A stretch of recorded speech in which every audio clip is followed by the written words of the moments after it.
Bonsoir à tous, bienvenue dans le 19h30 de RTI2, la chaîne toujours proche des populations. Ravi de vous retrouver. Voici les titres de votre journal.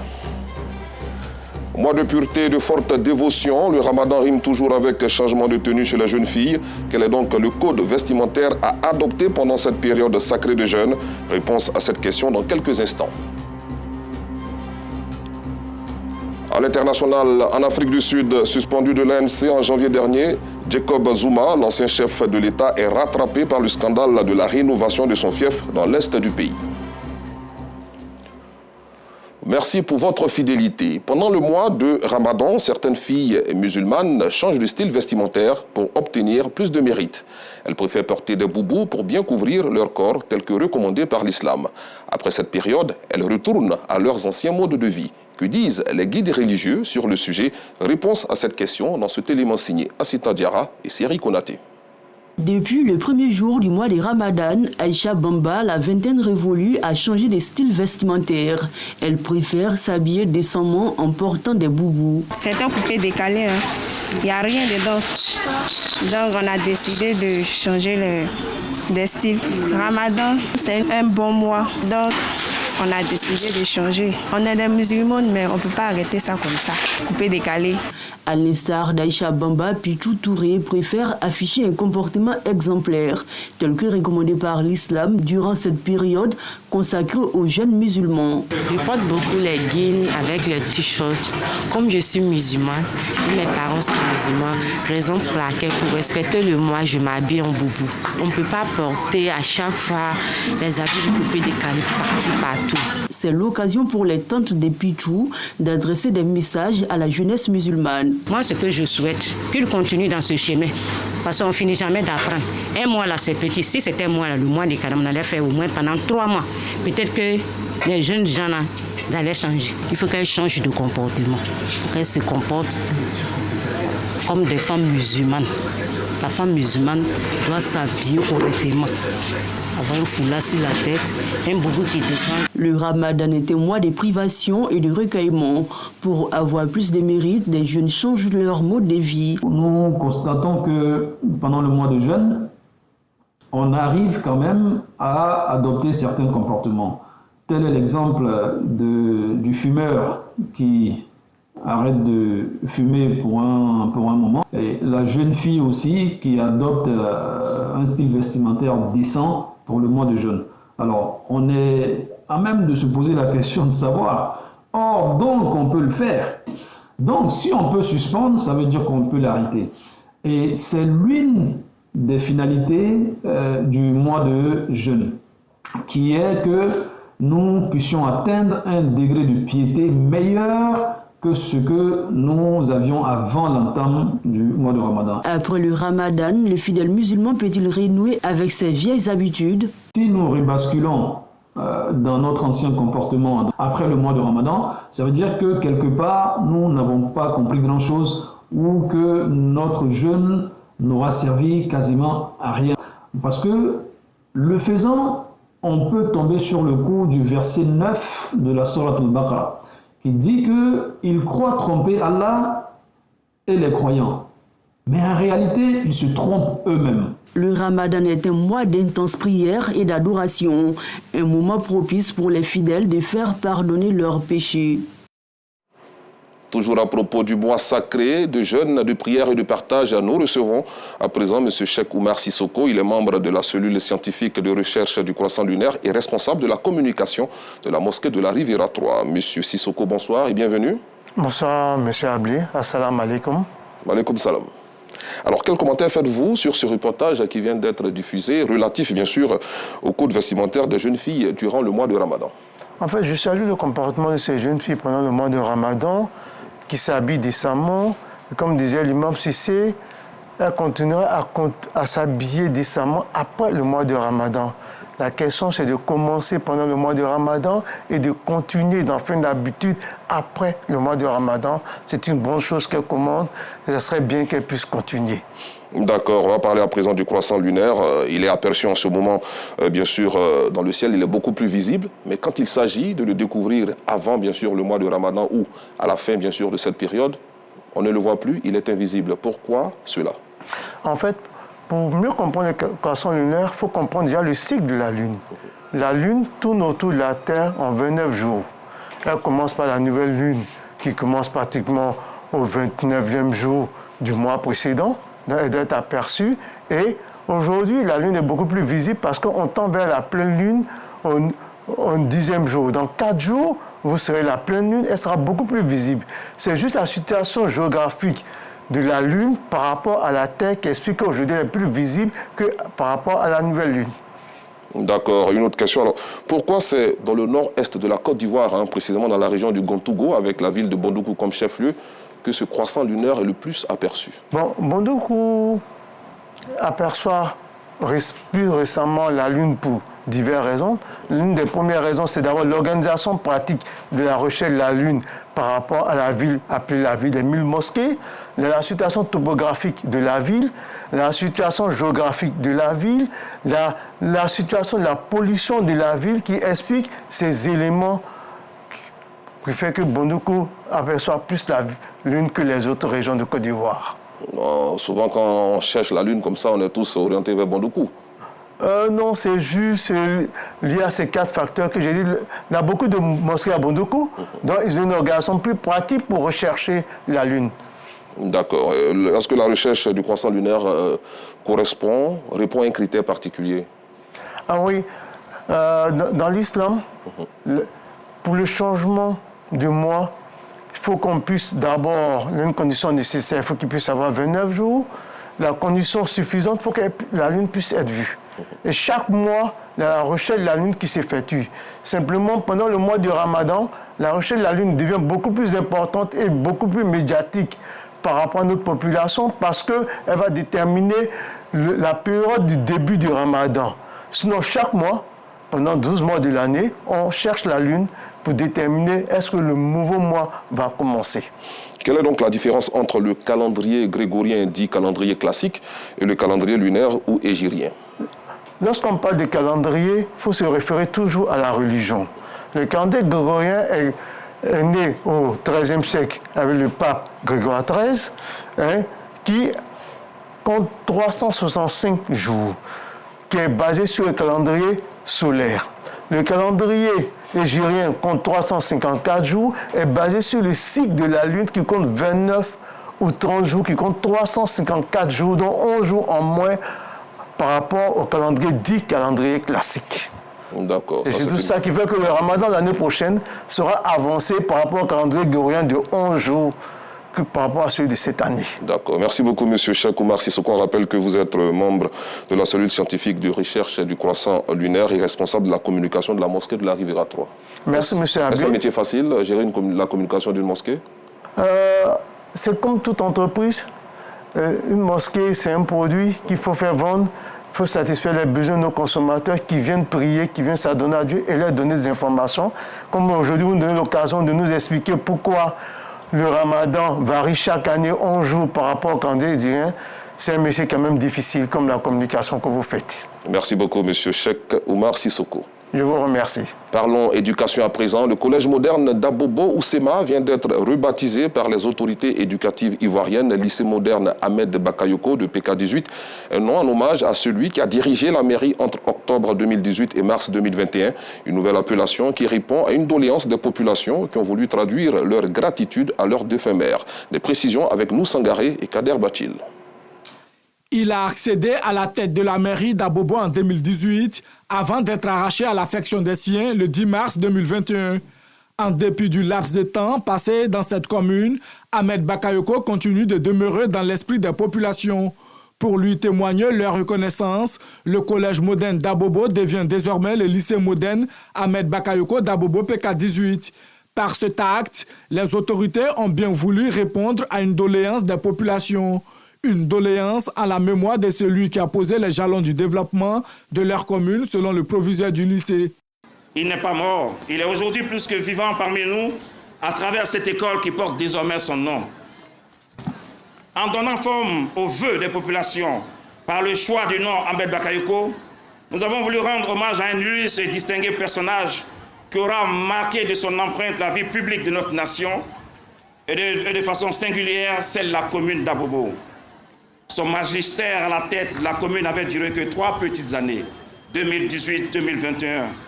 Mais l'homme, par sa joie de vivre, sa proximité avec les populations, le charisme qu'il dégageait, avait fini par tisser un lien fusionnel avec toutes les couches sociales et demeurer dans la conscience collective comme l'homme de la situation, comme l'Abobolais tout court.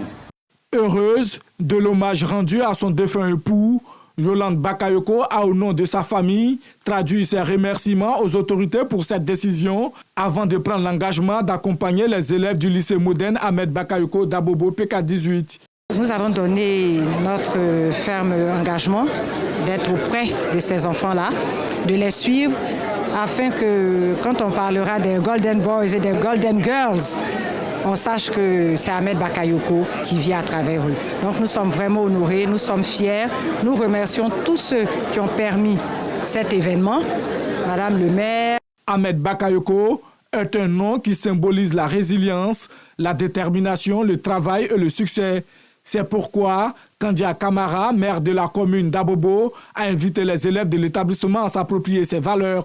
C'est un esprit d'excellence.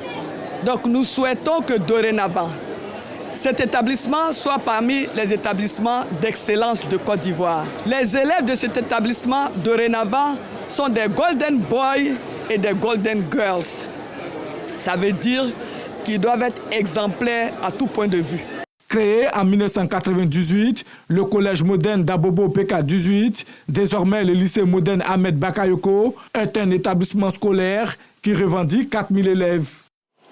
Éducation toujours, depuis quelques années, l'État ivoirien s'est engagé à offrir un repas à chaque apprenant dans les écoles primaires publiques du pays. Sur les 120 jours de fonctionnement attendus, les efforts du gouvernement ne couvrent que 26. Le programme alimentaire mondial et des ONG viennent donc en appui pour aider à combler ce déficit. C'est dans cet élan de solidarité que l'ONG Ivoire Développement Durable et ses partenaires ont mobilisé des fonds et apporté des vivres à 13 cantines scolaires de la direction régionale d'Abidjan 2. Les détails avec Clément Boko.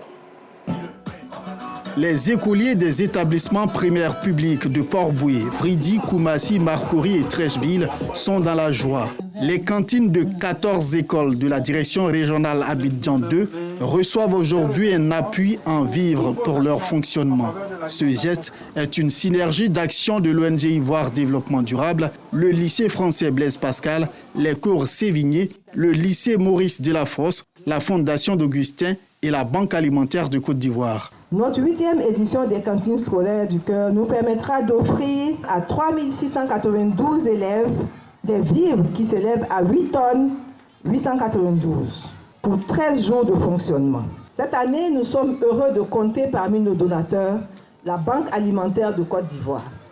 Sa donation, complétée par la direction des cantines, permettra de faire fonctionner une 14e cantine de la commune de Trècheville pour une période de 5 jours. Une joie des bénéficiaires, traduite par des danses, mais aussi des sketchs. En ces temps très difficiles de la vie, il y a encore des personnes qui pensent aux enfants vulnérables.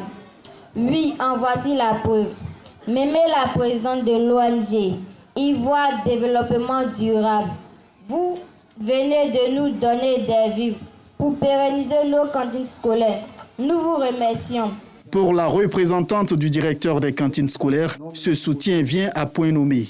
À travers vos appuis constants, vous contribuez à l'élimination de la faim de midi et au maintien des enfants dans le système éducatif. Ces enfants sont issus généralement des milieux défavorisés.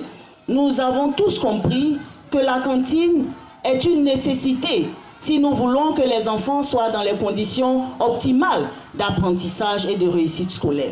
Saluant le geste de l'ONG Ivoire Développement Durable, Éloi Kouassi, représentant la ministre de l'Éducation nationale et de l'alphabétisation, a exhorté les bonnes volontés à emboîter le pas à l'ONG Ivoire Développement Durable. Outre les dons en vivres, l'ONG soutient des groupements agricoles mobilisés autour des cantines scolaires.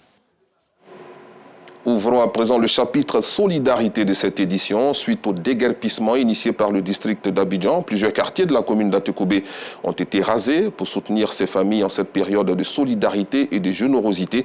Le COSIM leur a fait des dons en nature et en numéraire, une action encouragée par la municipalité, nous dit Georgette Ido Fofana.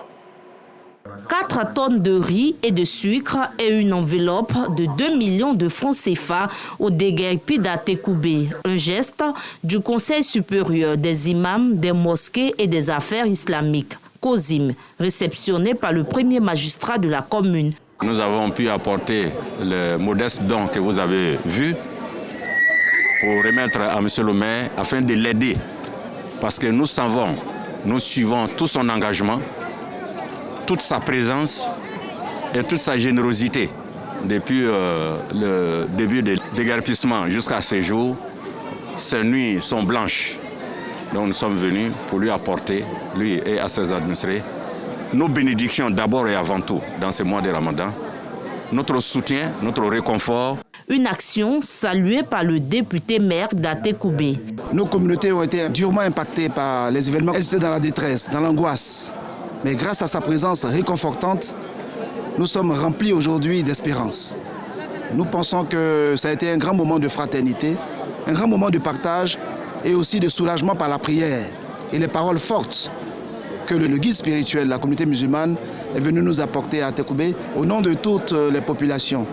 Au nom de nos frères et sœurs qui ont été impactés, nous lui avons témoigné notre infinie gratitude et souhaitons qu'Allah mette la baraka dans sa mission pour qu'il continue toujours d'être un guide qui apporte la lumière, la sérénité et la paix dans notre pays. Cette cérémonie de soutien et de partage a été marquée par une rupture collective, une occasion pour Dan Paulin, maire d'Atekoubé, de revenir sur les raisons du déguerpissement initié par le district d'Abidjan. Le gouvernement le dit tous les jours, c'est vrai que les moments sont douloureux, mais il vaut mieux préserver des vies. Faire en sorte que dans le cadre des désordres urbains que nous constatons, les vies des Ivoiriens soient épargnées. Quittons les zones à risque. Et avec la grâce de Dieu et le soutien du président de la République, nous arriverons à faire en sorte que tous les Ivoiriens vivent décemment dans notre pays. Ce sont au total 6 quartiers de la commune d'Atekoubé qui ont été touchés par cette opération. Boribana, Sebroko, Lagune, Agbanatier, Espoir et La Paix. Et puis la Fondation internationale communautaire Oumar Magasuba, en abrégé FICOM, a fait un don en vivre et non-vivre aux pensionnaires du pôle pénitentiaire d'Abidjan. Cette action de solidarité vise à donner un coup de main à ces personnes pendant ce mois de pénitence et de partage. Asita Diara, Seri Konaté. Des sacs de riz, des bouteilles d'huile, des granulés de mil et des pâtes alimentaires, ce sont entre autres des dons faits aux pensionnaires du pôle pénitentiaire d'Abidjan, PPA. Une action qui permet aux pensionnaires musulmans de passer le mois de Ramadan dans la quiétude. Un geste de la Fondation internationale communautaire Oumar Magasuba. Ce sont nos frères qui sont là-bas. Nous avons besoin de les soutenir et de les récupérer. Parce que le prophète dit, alayhi salatu wa salam, celui qui ne se préoccupe pas de l'affaire du musulman n'est pas de nôtre. Et Sayyidina Omar dit, il n'y a pas d'islam sans social. Ce que le prophète a dit, sallallahu alayhi wa sallam, en disant que le musulman doit venir en aide à son frère musulman. Et que le meilleur des aumônes à faire dans l'année, c'est pendant le Ramadan. Et nous le faisons parce que ce sont nos frères qui sont en difficulté et qui ont besoin de nos aides. Occasion pour l'aumônier du PPA d'exprimer sa gratitude aux donateurs. Nous remercions d'abord la Fondation FICOM GDFILM. Parce que vraiment, ce matin, je suis vraiment en joie. Et c'est que vraiment, mes fidèles vont vraiment rendre les jeunes aujourd'hui en joie, Inch'Allah. Ce sont au total un don d'une valeur de plus de 4 millions de francs CFA. Cette action de charité et de solidarité est à sa 9e édition. Un mot de culture à présent. La Mutuelle pour le développement de Koumoudji, dans le département de Saint-Fra, a organisé la cérémonie de lancement de la 6e édition de Zawata Festival qui se tiendra au mois d'août prochain dans la localité. Selon Sissé Ephraim Diomandé et Meïssa Kogaï, cet événement mettra en valeur la richesse culturelle du peuple gouro.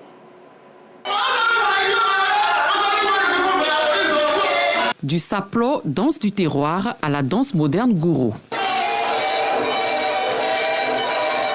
Nous sommes à la cérémonie de lancement de la 6e édition du Zawata Festival.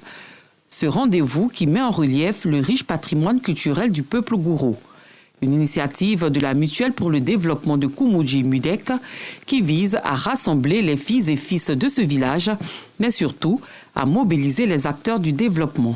Il y a pas mal de défis que Zawata veut relever, lutter contre l'exode rural, faire de chaque habitant d'un espace un agent de développement. Et c'est ce que Zawata va faire. Et que tout le monde retienne désormais Koumoudji comme une destination de la culture. Pour le parrain, le Zawata Festival vient renforcer la cohésion sociale et la paix à Koumoudji. Et la culture est un véritable indicateur de paix et d'amour dont les peuples ont besoin pour se développer. Le festival est un élément important, assez structurant, pour que les fils et les filles du département de Saint-Fra, y compris tous ceux qui ont choisi de vivre dans le département de Saint-Fra, puissent avoir de la même direction le développement, l'autonomisation de nos jeunes à travers la valorisation de ce riche patrimoine culturel et artistique. Cette 6e édition du Zawata Festival aura lieu du 25 au 31 août 2024 à Koumoudji, village situé dans la sous-préfecture de Kononfla, dans le département de Saint-Fra. À l'international, les comptes de Jacob Zuma ont été partiellement gelés en Afrique du Sud. Une annonce de sa banque ce mercredi qui fait ressurgir une vieille affaire autour de la construction d'une piscine à 2 mois d'élection générale où l'ancien président compte jouer les troubles faits. Merci d'avoir suivi cette édition. Bonne suite de programme sur RTI2.